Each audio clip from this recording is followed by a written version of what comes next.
Bonjour à tous, bienvenue sur ce nouvel enregistrement. Ça constitue cet enregistrement la suite de ce que je voulais vous présenter en matière de formation pour la M57 dans le cadre de votre collectivité. Alors jusqu'ici, je vous avais montré deux vidéos qui tenaient à présenter les quelques acteurs de la formation. Je vous avais présenté notamment le CNFPT, la DGFIP et éventuellement les consultants externes. Alors c'est vrai que j'ai fait abstraction la plus totale de notre acteur de la formation, mais bien évidemment c'est vous en tant qu'acteur des directions des finances et qui vont travailler notamment en symbiose, si j'ose dire, avec ces formateurs de la future M57 que vous allez appliquer.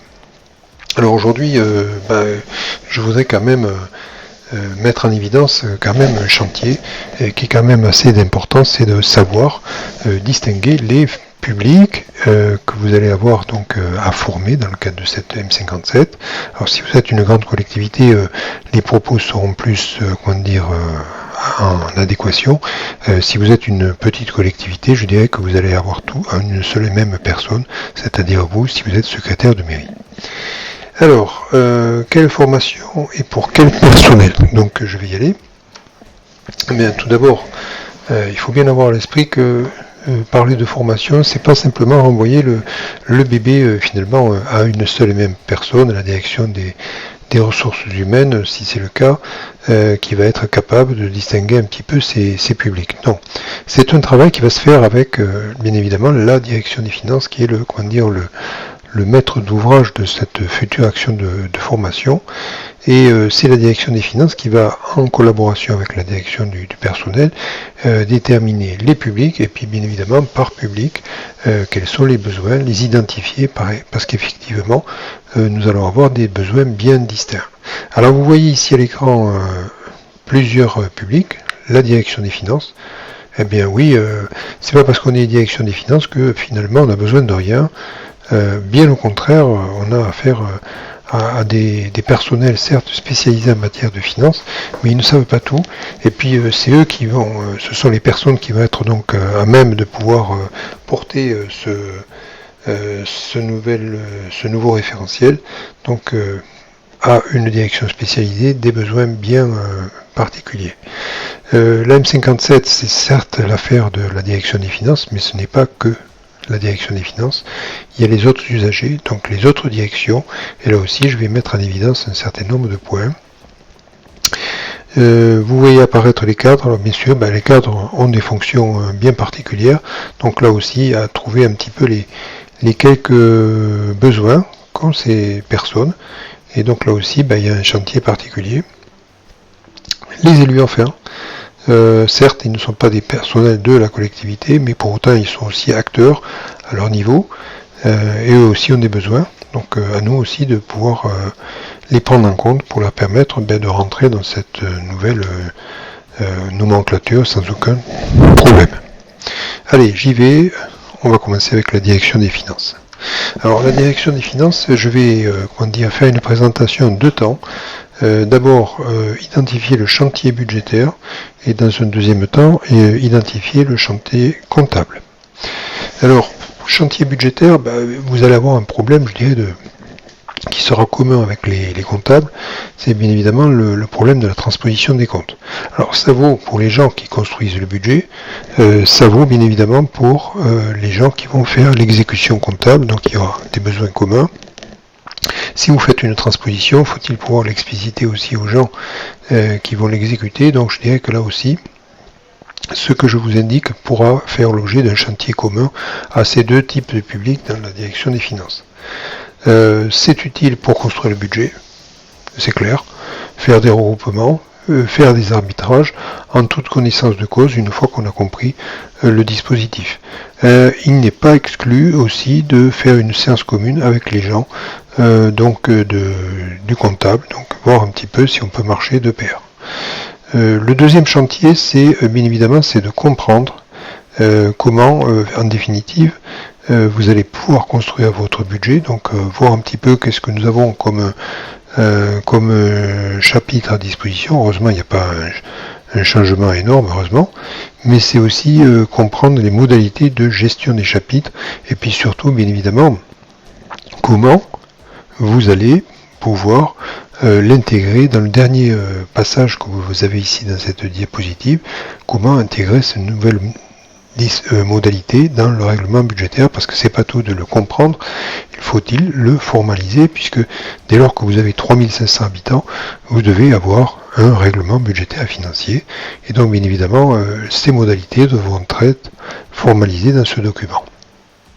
Donc à vous de voir aussi comment vous allez donc le prendre dans le cadre des délibérations qu'il faudra prendre. Donc là aussi c'est tout un chantier à bien comprendre.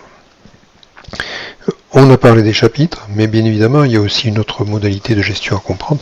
Ce sont les AP et les AE.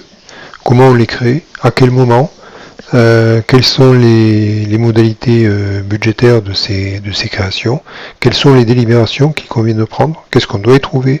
Donc là aussi, c'est toute une préparation des personnes qui seront concernées par ce dispositif. Alors je l'ai mis pour les besoins dans le cadre de la direction des finances, mais bien évidemment, il n'est pas interdit en définitive de l'intégrer aussi, d'intégrer un certain nombre de cadres extérieurs à la direction des finances qui seront aussi concernés par ce dispositif. En matière budgétaire, il y a des étapes à ne pas rater, et je crois que là aussi, il faut bien se rappeler finalement le calendrier des délibérations qui vont joncher la mise en place de la M57, l'avant, le pendant et aussi l'après. Donc là aussi, bon, je dirais pas qu'il y a une grande capacité là-dessus à développer, mais il faut bien avoir à l'esprit qu'il y a des dates qu'il ne faut pas rater, et puis surtout comprendre en définitive qu'est-ce que nous devons avoir comme information dans ces délibérations de base. Dernier élément, il n'est pas le moins simple, il est le plus compliqué, je dirais plutôt, c'est le règlement budgétaire et financier. Il est obligatoire donc au-delà de 3500 habitants, et je crois que c'est un document qui va servir de constitution interne.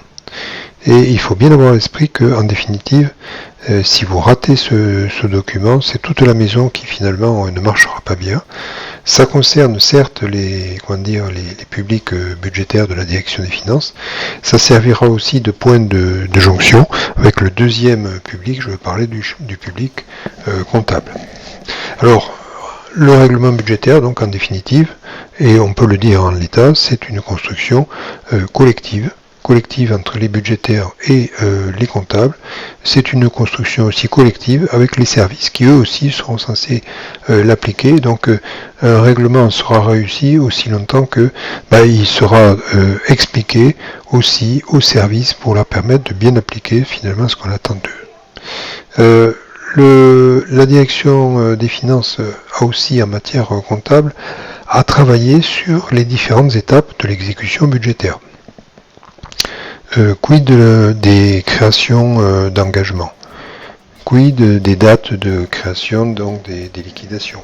Et je crois que ces différents événements qui vont mener jusqu'au mandatement, il faudra qu'on repasse ces différentes étapes dans le cadre du règlement budgétaire. Donc là aussi, ce sera aussi important. C'est simple, je dirais, c'est non seulement le comprendre, le valider dans le cadre du règlement budgétaire, mais c'est aussi l'occasion, si vous changez de logiciel, de revérifier comment le logiciel en définitive comprend ces différents événements, car on peut avoir une compréhension et puis finalement le logiciel peut en avoir une autre. Et je crois que c'est pas inutile de se reposer la question. L'inventaire, alors bien évidemment, il n'est pas mis de côté. Je l'ai mis volontairement en matière d'exécution budgétaire. J'ai trouvé ça plus simple. Bien évidemment, vous allez avoir aussi une partie écriture du règlement budgétaire et financier qui va être concernée. Vous allez avoir à définir aussi qu'est-ce qu'on comprend comme investissement. C'est important. C'est une occasion, je dirais, unique de pouvoir définir aussi, et c'est la ligne juste en dessous, les seuils de rattachement pour les écritures de fin d'exercice, les seuils pour les biens de faible valeur. C'est l'occasion aussi pour les comptables de définir aussi les durées d'amortissement. Comment on va computer cet amortissement au prorata temporis. Donc je crois qu'il y a aussi un certain nombre de points qui restent à préciser. Je pense notamment à tout ce qui a trait, par exemple, aux adjonctions. Je ferai d'ailleurs une vidéo à ce sujet, donc j'ouvre un petit peu une parenthèse, hein. Donc il y a beaucoup de gens qui se posent la question, j'achète un bien, et puis en définitive, je rajoute 2-3 éléments à ce bien initial, comment on va computer cet amortissement. Je crois que c'est pas inutile de se reposer la question là-dessus. Transposition des comptes, bah oui, là aussi c'est un point commun avec les budgétaires. Voilà ce que je peux dire donc pour les chantiers que vous aurez à régler. Alors je fais l'abstraction la plus totale du cas où vous auriez donc dans votre collectivité à acquérir un nouveau logiciel. Alors bien évidemment, je suppose, comme dans un beau livre, que bien évidemment votre logiciel sera donc en capacité de reprendre donc le nouveau plan comptable, qu'il va faire sienne donc les nouvelles modalités de gestion. Donc ce sont des points à vérifier en tant que public comptable. Donc ce sont des chantiers de formation qu'il faut vérifier avec votre éditeur de logiciel, et je le dis bien. Alors les autres directions. Alors, je crois que sera le fil commun. C'est bien évidemment, il faut que les directions fassent la nomenclature comptable. Ce serait la plus grande erreur que de dire ils n'en ont pas besoin de le savoir. Si, c'est important, car si on se trompe dans les demandes de crédit ou dans la gestion des crédits de nomenclature de compte, bah, effectivement on va se tromper longtemps. Donc c'est important de pouvoir associer et de permettre aux gens de comprendre qu'est-ce que c'est que ce plan de compte, comment on l'utilise. Deuxième chantier, c'est la gestion des crédits. Dans le cadre du règlement financier, ben oui, la direction des finances devra apporter ce règlement financier. Et je crois que c'est très important que non seulement elles vont devoir l'expliquer, mais le construire avec les directions, de manière à éviter des blocages. Je crois que c'est important. Donc les directions doivent pouvoir s'approprier ce règlement financier. S'il y a des nouveautés, je crois que c'est l'occasion de pouvoir, les présenter, et puis les expliciter. Il n'y aurait pas plus pire que d'édicter un règlement sans que initialement vous ne puissiez expliquer aux gens qu'est-ce qu'on attend d'eux. Les dates principales de gestion, j'ai eu une hésitation, et je me dis c'est peut-être l'occasion aussi de rappeler un petit peu les règles de fonctionnement initial. C'est un bon rappel, c'est pas inutile, donc je crois que c'est important de permettre aux gens de comprendre pourquoi il y a ces dates-là. Modalité d'utilisation du logiciel. Alors bien évidemment, si vous avez un nouveau logiciel, il y a des nouvelles procédures.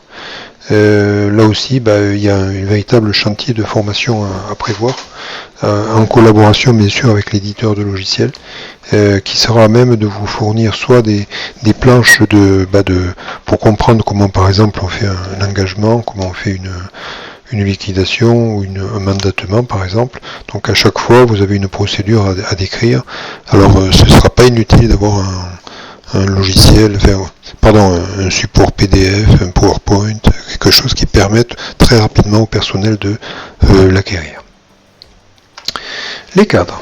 Les cadres, je dirais qu'ils auront là aussi la nécessité de connaître la nomenclature comptable. Alors je ne dis pas comme des bêtes furieuses, mais il faut quand même qu'ils puissent le faire, qu'ils sachent exactement qu'est-ce qu'on peut demander comme crédit. Connaître un petit peu les modalités d'utilisation, de gestion des crédits. Je crois que c'est pas inutile là aussi de savoir quand c'est qu'on peut demander les crédits, quand c'est qu'on peut demander des virements de crédit. C'est la possibilité de connaître ce règlement financier plus largement s'il y a des nouveautés. Les dates principales de gestion, ça fait jamais de mal de le rappeler. Et je dirais que ce qui est important aussi pour les cadres, c'est de pouvoir faire à tout moment, de pouvoir interroger à tout moment donc l'application, et donc comprendre un petit peu comment on peut avoir une navette budgétaire par service, connaître l'état de consommation des crédits, donc pouvoir faire leur travail au quotidien. Je crois que c'est important de leur rappeler comment ça va pouvoir s'organiser. Et donc vous voyez, il y a un véritable chantier interne de formation. Alors les élus. Alors j'ai mis avec un point d'interrogation le mot nomenclature comptable. Or c'est vrai que les élus ne sont pas des professionnels de la comptabilité, c'est pas leur but, mais c'est vrai que nous avons quand même des élus qui sont, je dirais, présidents de la commission des finances. Donc pour certains, ils sont très proches de la construction du budget, donc ma foi, on peut leur donner quelques outils là-dessus, quelques aperçus pour leur permettre de voir un petit peu qu'est-ce qui change. Les principales modalités de gestion du budget, je pense notamment les modalités de gestion des chapitres, puisque vous avez la possibilité à M57 de pouvoir virer les crédits de chapitre à chapitre si le conseil le veut. Donc effectivement, c'est une possibilité qu'il faudra expliciter très précisément aux élus pour éviter d'être surpris, de débarquer, de voir des choses pour lesquelles ils n'étaient pas habitués. Je crois que c'est pas inutile. Et je dirais dans un sens beaucoup plus large, je pense qu'une séance un peu de vulgarisation complètement informelle ne sera pas inutile pour leur comprendre un petit peu qu'est-ce qui va se passer. Même sans rentrer dans des grands détails, je crois que c'est pas inutile de leur permettre un petit peu de raccrocher le wagon, parce que n'oublions pas, les élus eux aussi vont décliner le budget à leur façon. On ne leur demande pas de se transformer en définitive en financiers qui ne sont pas toujours, mais au moins comprendre qu'est-ce qui va arriver avec cette nouvelle instruction budgétaire. Voilà, j'espère que cette vidéo vous a permis un petit peu de faire le point sur les différents chantiers, et j'aborderai dans la prochaine vidéo donc toutes les modalités d'intervention, je dirais en termes de formation, et que vous allez devoir mettre en place dans le cadre de la mise en place donc de cette M57. A bientôt et merci pour votre écoute.